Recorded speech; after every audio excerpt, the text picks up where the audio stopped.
The woman just wanted to take a photo, but to her surprise the sail behind her suddenly moved, sending her into the sea. The man immediately threw out a life ring and told Tina to go below deck for a blanket. As she searched for the blanket in the cabin, she accidentally discovered a weapon hidden under one of the seats. This shocked her. Fortunately, her mother was successfully rescued by Mike and brought back aboard, which relieved Tina's anxiety. That night it seemed like Tina suddenly heard something. She stuck her head out from the cabin and saw pirates with guns on the deck. She was terrified.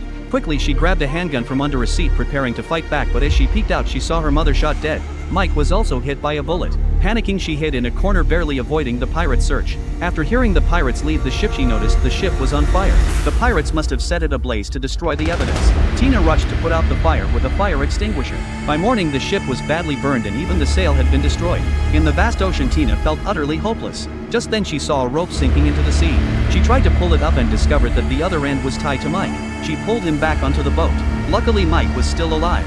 With Mike's help, Tina managed to find a spare sail and successfully set it up. The issue of navigation was finally solved. But then she noticed the boat was taking on water. She quickly patched up the damaged areas. Finally, when she thought she could rest, she discovered something even more terrifying. She found photos of Mike, and in them he was with the pirate who had shot her mother. Tina was furious. She confronted Mike, demanding to know why he was associated with the pirates. Mike's explanation managed to ease Tina's doubts. The two drifted at sea for 3 days and nights. Just when they were losing hope, the girl suddenly spotted a small island not far away.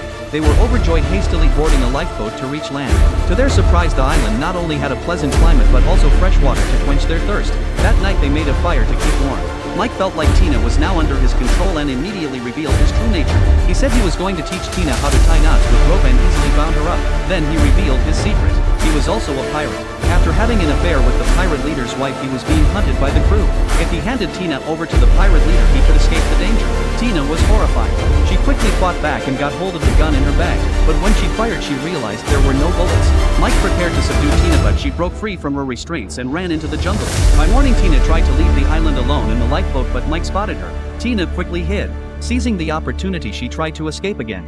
Unexpectedly, Mike lost his grip and fell off the boat. Tina carefully approached him, only to find he wasn't dead. She dared not stay any longer, paddling the lifeboat with all her strength, and finally made it back to the ship. After resting for a while, Tina woke up to find that water had flooded into the cabin. Before the sailboat could sink, she escaped onto the lifeboat. At that moment, Tina broke down crying. After drifting for 3 days and nights, just as Tina was losing hope, she saw a large ship passing by. She quickly fired a distress flare and screamed for help. In the end, she was rescued aboard the ship. Looking at the crew members on board, the girl began to feel afraid. They were the same pirates who had killed her mother. Tina lied, saying she was going to take a bath, but secretly a bold plan began to form in her mind. Eventually, Tina took down the pirate gang and saved the girls who had been kidnapped by the pirates.